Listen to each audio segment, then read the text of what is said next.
Here we go. Bring it out real quick. Bring it out. I'll tell you what now. I'm so excited about the men in this room. Because guess what? We just kept fighting. And fighting and fighting and fighting and fighting. Guess what?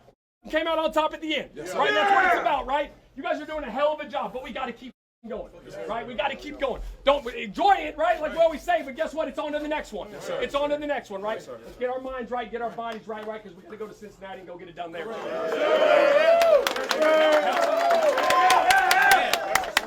Hey, it ain't always pretty, bro. Hey, 12 rounds, championship round, but we came out. That's what I'm talking about. Defense, special teams, that's how we win. 2 wins, let's go, baby. We gotta keep going, baby, let's go. Colts on 3, 1, 2, 3, Colts!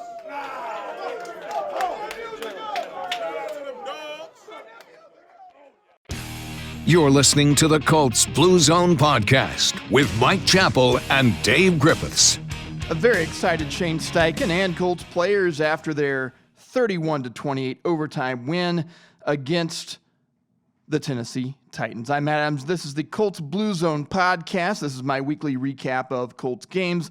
Dave Griffiths and Mike Chappell will join me on Thursday as we look ahead to the Colts' next game. So Steichen, the players excited for the win. The Colts still in control of their playoff destiny. Next up, the Cincinnati Bengals, 1 p.m. CBS for that game. So this overtime game, we got a lot to talk about. I've got a lot of things to get off my chest, a lot of things I want to cover, because this was kind of a weird one. It had a little bit of everything. You had overtime, interceptions that were actually fumbles that led to another fumble. You had some blocked punts, a punter getting knocked out, a backup quarterback having to come in to be a holder, a 2-point interception return for the opposing team. I mean, you know, just when you think you've seen everything that you can ever see in an NFL football game, you come across one of these where it's very clear that just anything can happen. And that's what was the case here with the Colts and Titans game, a key divisional matchup. The Titans had not lost a true home game this season, and the Colts finally did that. They've been great. They've been exceptional on the road, the Colts have been. They're now 5-1 in road games. And in the end, it was the Colts doing just enough to hold the Titans to a field goal in overtime, then letting Gardner Minshew go to work.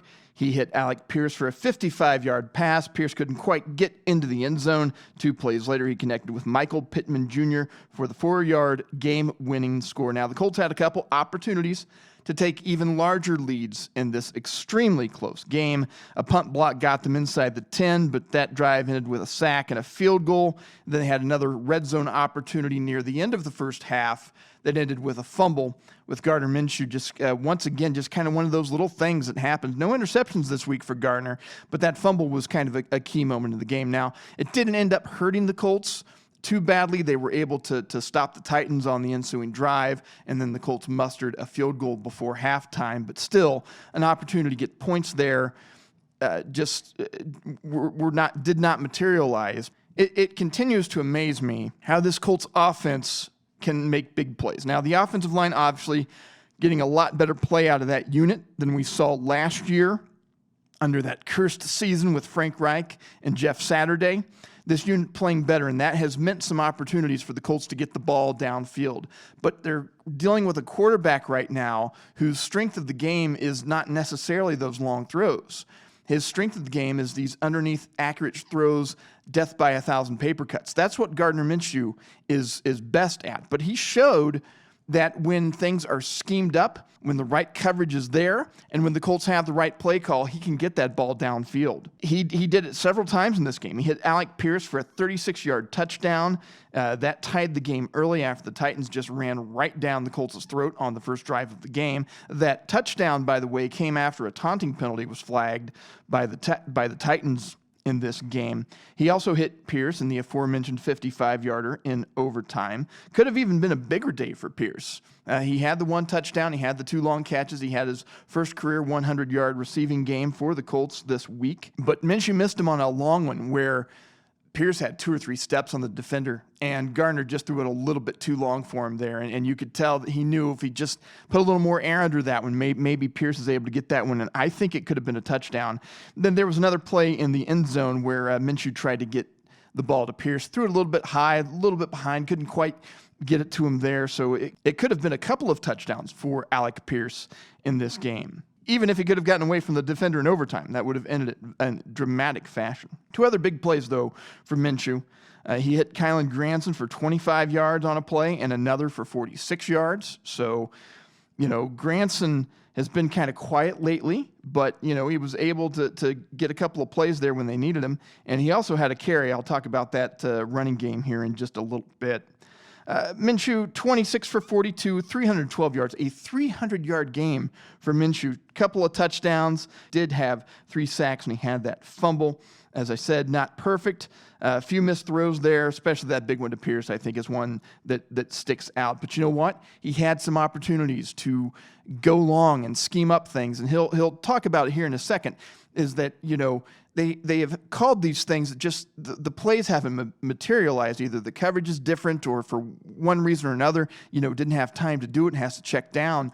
But this week they were there, and Alec Pierce was able to get open for these things. Now, the Colts were not 100% fantastic in this game. As a matter of fact, that red zone touchdown that they got at the end of the game there in overtime, that was their only red zone touchdown. They were 1 for 5 in the red zone, which is inefficient, and you've got to do better than that. They settled for field goals. They had that turnover, that fumble that I mentioned. They were also not great on third down this time, 3 for 14, which has kind of been an issue that we've seen the last few games with the Colts not doing great on third down. But you know what? In the end, it's a W.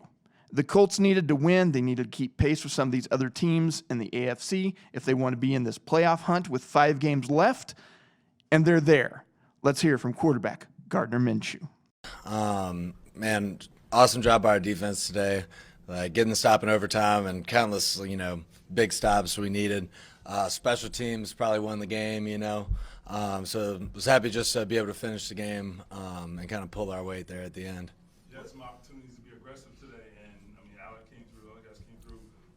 Was that a priority, and why do you think you guys were able to succeed there today? Yeah, I think so. I think it was, something we've been looking to do for a while, and just whether it's been a bad look or just kind of one thing or another, just hadn't been able to do it as much. But I was really happy to get AP involved, just hitting him with a couple deep ones, man. He's really been doing a great job, and we just hadn't been able to really get him going. I think continue to build with him, build confidence with him. Pitt also had 100 yards, continues to get better. So I think there's a lot of good. We just got to get a little bit more consistent to be able to, do those things more often. What sticks out about the way Alec kind of has stuck with it, even though maybe the ball isn't finding him on those plays? No, I think he does a great job of, just staying positive for one. There's teams or rooms I've been in where, that can get toxic really fast, because he hadn't been getting a ton of targets and he hadn't gotten a ton of opportunity. But you know what, he's made the most of his today and has maintained a positive attitude. So I think we're just going to continue to build with him and continue to have confidence in him. The winning touchdown, I didn't get it in a replay, but can you kind of recap it? What happened? Yeah, we ran kind of a pick play for a slant, and they traded it off, and then Pitt kind of wrapped around. It's the same one Hopkins scored on for them. So it's kind of a unique thing that didn't happen too often. But, yeah, 2 touchdowns on that play. Is it just tougher in the red zone when you have to kind of had to throw a little bit more than usual? Is it just tougher because of how condensed everything is? Yeah, very condensed, We got to figure that out. We got to do a better job there, obviously.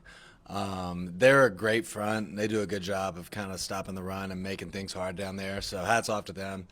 They present great challenges, but I think, we have to, as we continue to grow as an offense, get better and more consistent down there. But for you, obviously, have the fumble or whatever to come back and have the drive yourself, really rescuing the receivers, but you have to get winning drive. Yeah.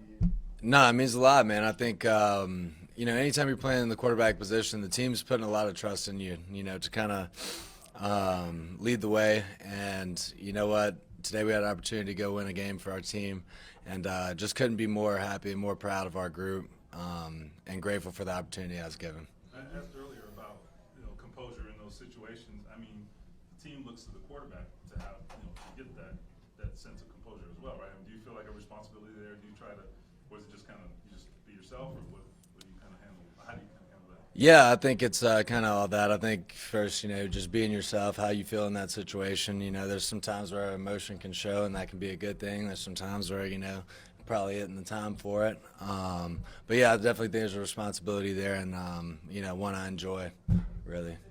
The overtime you called to Alec, Yeah, I had a pretty good feeling based off the look, based off the kind of routes he'd been running, So I was able to take my drop. They played the right look, and he made a great play. All right. Thank y'all. All right, that was quarterback Gardner Minshew talking about the Colts and their 31-28 overtime win against the Tennessee Titans in a key game in the AFC. Let's take a look real quick at Colts receivers. Michael Pittman Jr., 11 receptions for 105 yards, touchdown, 16 targets for Pitt this week. We laughed and talked about it on the podcast a little bit when Pittman's talked about how he wasn't really a big part of the offense, and he's a big part of the offense. I mean, he's had 2 back-to-back games that they've really needed from him, making all the tough catches, getting first downs. He's just a great asset for this team right now. Alec Pierce, 3 catches, 100 yards, 1 touchdown on 6 targets. I felt like they really liked the matchup this week for Pierce. They tried to scheme up some things for him. They gave him some one-on-ones, and it really paid off. Kylen Granson, 3 receptions, 72 yards for him. Quiet week for Josh Downs, 3 catches, 14 yards. Tyler Goodson, who had been elevated, I believe, from the practice squad, got a couple of snaps. He had 2 catches for 11 yards. Zach Moss, a couple catches for 6 yards. Will Mallory, a couple catches for 4 yards for him. Now, while the passing game was primary for the Colts this week, they did not run the ball very well this week. Now, I think there are a couple reasons for that. The Titans have a pretty decent run defense when you kind of look at and break things down. And that game that they had earlier this season was a little bit of an aberration for what we've seen from the unit. So Zach Moss did not run wild this week. In fact, on 19 carries, just 51 yards, 2.7 yards per carry, just a long of 5 yards. Now, I think the Colts really wanted to come out and pass the ball because I think they knew they might have a little bit of trouble this week. And while they stayed committed to the run game, I mean, with 19 carries, they just weren't able to be very effective in that. And that is a pretty tough Tennessee front line there. And, in a couple of key situations where they had a third and short, they were able to get some conversions. So it wasn't all bad, but it wasn't great by any stretch of the imagination. Kylen Granson, mentioned him a couple of times already in this podcast, 1 carry for 2 yards. That came on a 4th and 2 during the Colts scoring drive to open the second half. And if you watch the game, that second half opening drive that the Colts had after the kickoff was a long drive. Like, it was long in time and it was long in distance, and it chewed up a bunch of clock and ended up being a lot of plays. And they needed that conversion on 4th and 2 from Granson. Just barely got there. They actually measured that one. Barely got there and was able to get it. So, that was a huge drive for them. That conversion led to a field goal. Kind of one of those things, again, where the Colts had the ball for so long. They had done such a long drive. You really wanted them to punch it in the end zone there, but they had to settle for a short field goal in that particular case. All right, on the defensive side in the rushing game, Derrick Henry doing Derrick Henry things. 21 carries, 102 yards, 4.9 yards for carry, a couple of touchdowns. And really the only thing that saved the Colts from giving up 150 yards from Derrick Henry was the fact that he left late in the second half because he had to be evaluated for concussion. Now, Tajay Spears, the backup running back, showed a little bit of different burst from Henry. While Henry's this big bowling ball of a man who will just knock you over, Spears is a little smaller guy, a little shiftier guy. And he got 16 carries for 75 yards, 4.7 yards per carry, and slipped through that defense a couple of times, man, in some key situations. We've seen that time and time again. In the end, the Colts were outrushed 177 yards to 55. But again, in the end, when you look at this thing, the Colts are 7-5. They're keeping pace with the other teams in the AFC. We'll look at the playoff picture a little bit later here. But first, let's hear from head coach Shane Steichen. Just injury update. Braden left the game with the knee. And with that, ready when you guys are.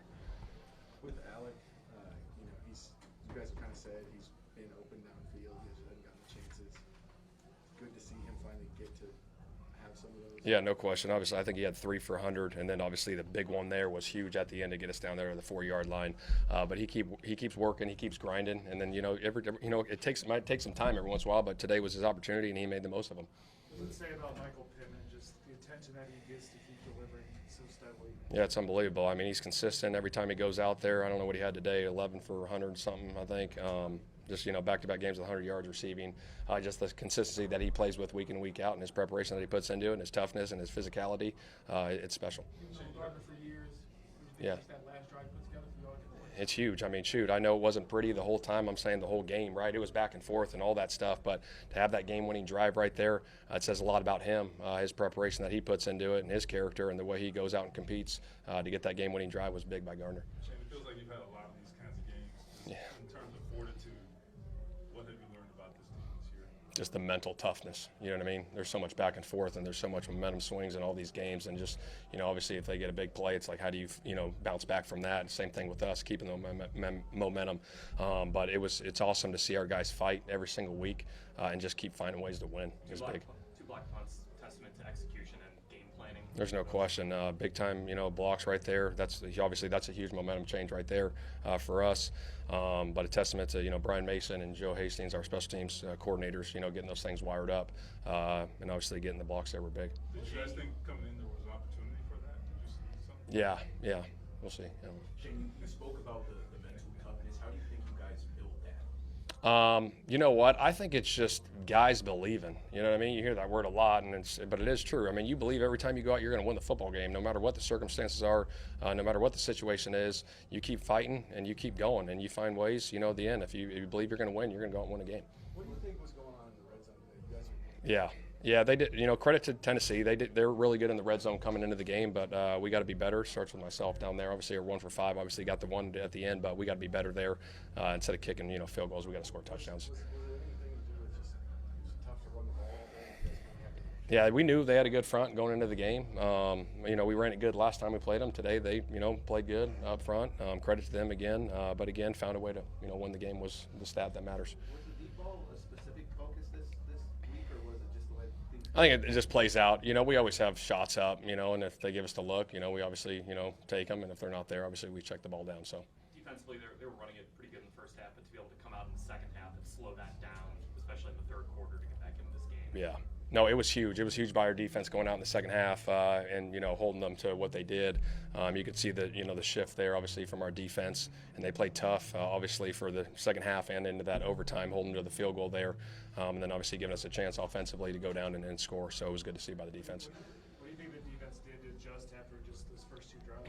I think they just, they got it together. You know what I mean? And to have a perfect answer for you, everyone says, like, oh, the halftime adjustments, what are those? Well, I mean, you go out and execute in the second half, and you go play good. And that's what our guys did, and credit to those guys in the locker room. What do you think it says about Gardner? Just plays, but to be a quarterback, kind of forget plays all the time?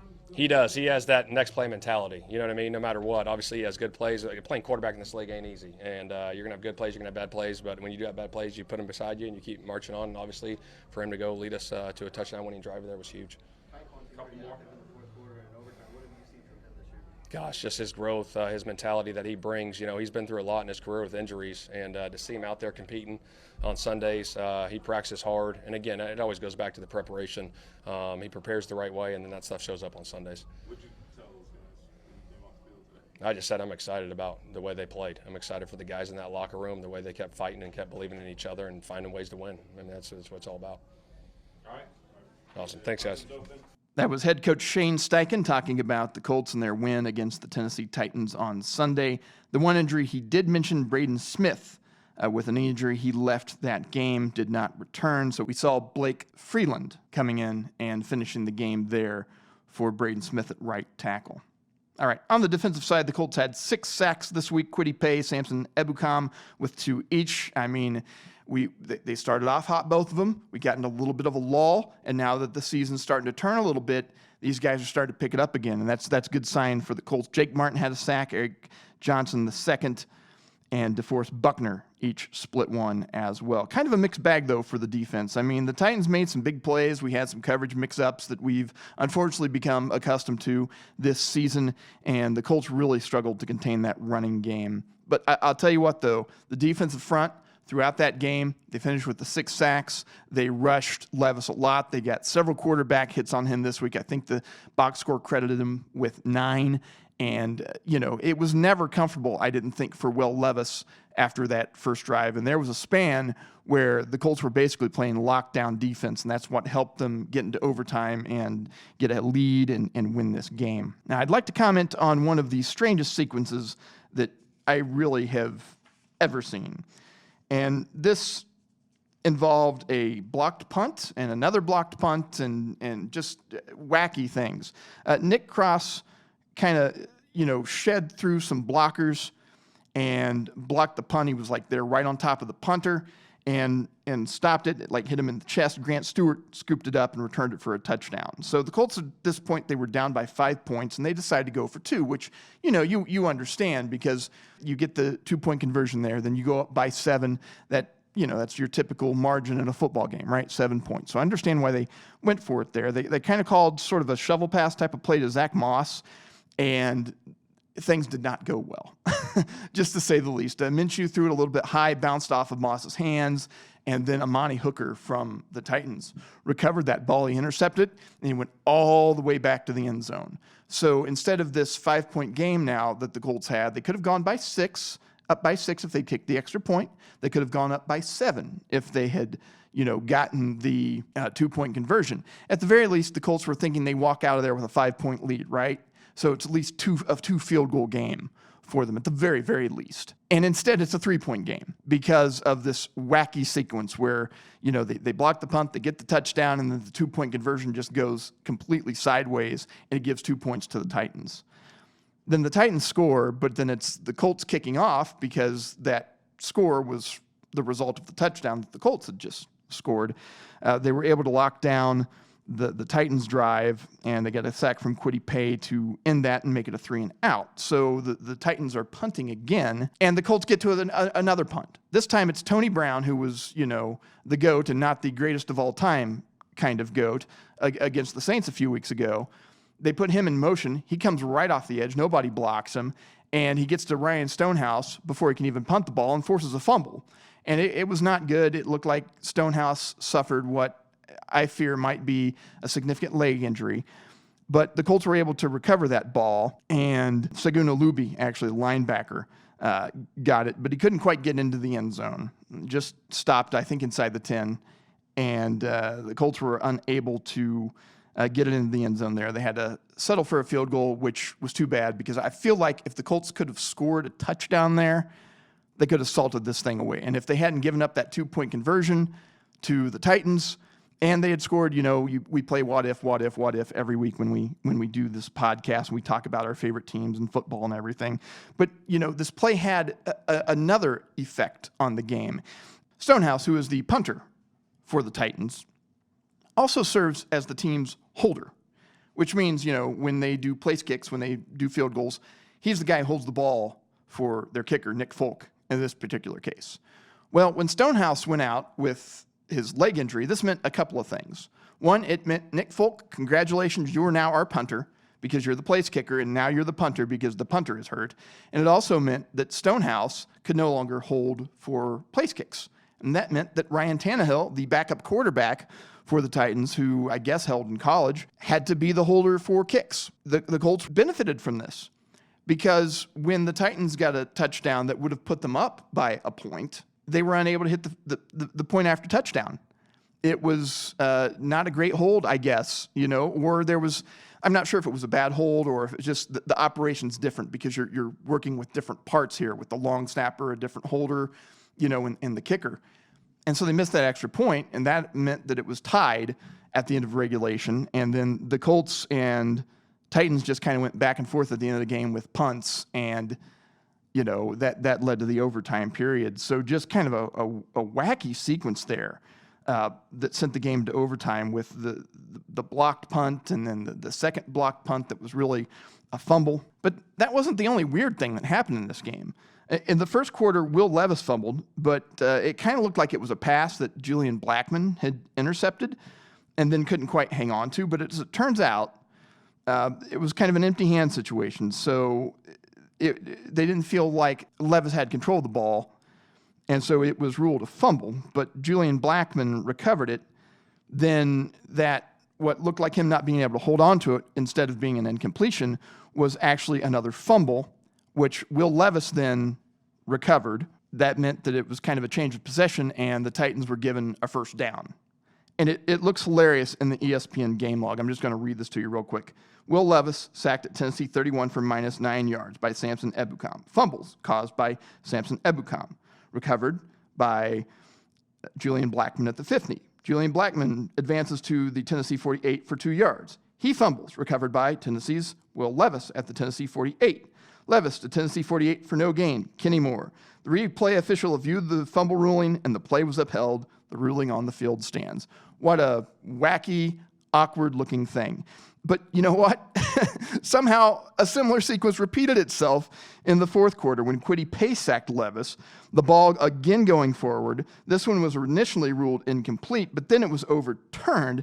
Since the Titans recovered, they could not advance the ball there. They had to take a timeout. It essentially counted as a sack with the Titans having to use one of their timeouts.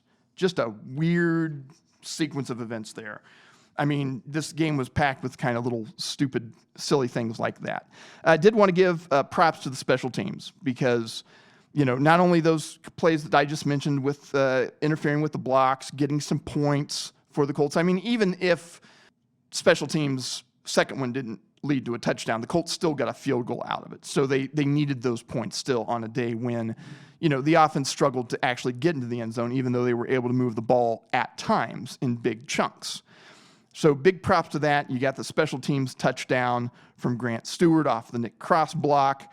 The Tony Brown fumble allowed the Colts to get a field goal there. And then you had 4 field goals from Matt Gay, solid as ever in this particular game. Another great special teams play for the Colts this week, Isaiah McKenzie set up the first touchdown with a 36-yard return. So the Colts won the opening toss of this game. They deferred to the second half, and that meant that the Titans got to go first on offense. And Tennessee just marched right down the field and scored pretty quickly. Well, when they kicked off, McKenzie had a nice returned at 36 yards, got a nice little burst, found a nice little seam, and just, boom, went and took it. That helped the Colts set up in some pretty decent field position to start that first drive. Yes, it was the Alec Pierce touchdown that got them the points for sure. But, you know, without a nice return, you know, maybe the play calls are a little bit different. Maybe things don't go the same way. So, you know, props to the entire special teams because they, you know, sometimes your defense wins you a game. Sometimes your offense wins you a game. Sometimes your special teams, it wins you games. And in this particular kind of weird hybrid game, it was kind of all 3 of these pieces working together, which is, you know, often the case, but there are not always a lot of times where special teams stands out, but this week it definitely did. So taking a look at the playoff picture right now, the Colts are in, slotted 7th, according to most of the things that I saw. They are tied at 7-5 with the Steelers, the Browns, and the Texans. They all have 7-5 records, and you have to use a series of tiebreakers to determine who, if the playoffs started today, which they don't, but if they started today, who would be in and who would be out.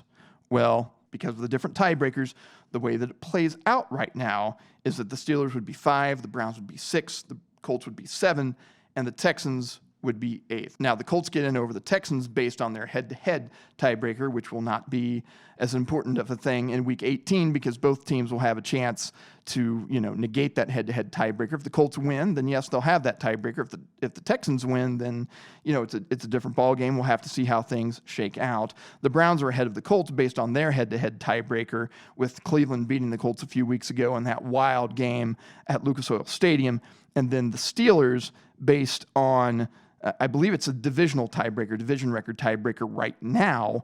They hold that over the Browns, so that's why they are slotted ahead of them. But we've got a lot of football left, 5 games left. The Browns searching for an answer at quarterback. They had to, you know, bring Joe Flacco out of carbon freeze this week, have a quarterback to start. The Steelers have lost Kenny Pickett with some sort of leg injury for at least a couple of weeks. He's, you know, we'll see how it goes. All the different reports and all of that, but it sounds like there's a very good chance he may miss the Colts game in a couple of weeks, and that may mean that Mitch Trubisky is the quarterback for the Pittsburgh Steelers. I would like to note that the Colts Steelers home game is scheduled for 4:30 p.m. on Saturday, December the 16th.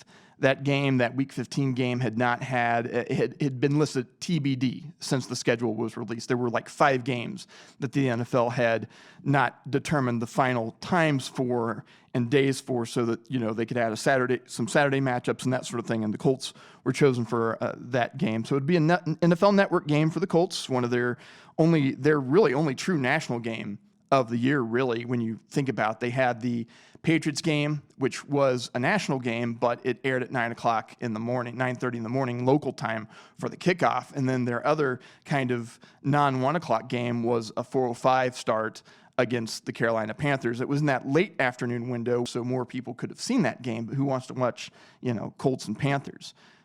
Most markets got other games, presumably better games on that particular day. So they'll have a true, you know, national game here at home against the Steelers there on December the 16th for that week. So they'll have essentially a national game there on that Saturday at Lucas Oil Stadium. And I'm sure that the Colts are going to be really happy about that. Again, the game airing on CBS 4 via the NFL Network. Up next for the Colts, they will play the Cincinnati Bengals. We don't know how the Bengals came out this week as of this podcast because they're the Monday Night Football game tonight. They are without starting quarterback Joe Burrow. We'll see how this matchup lines up and everything when we do our later in the week podcast on Thursday with Mike Chappell and Dave Griffiths. For the Colts Blue Zone Podcast, I'm Matt Adams.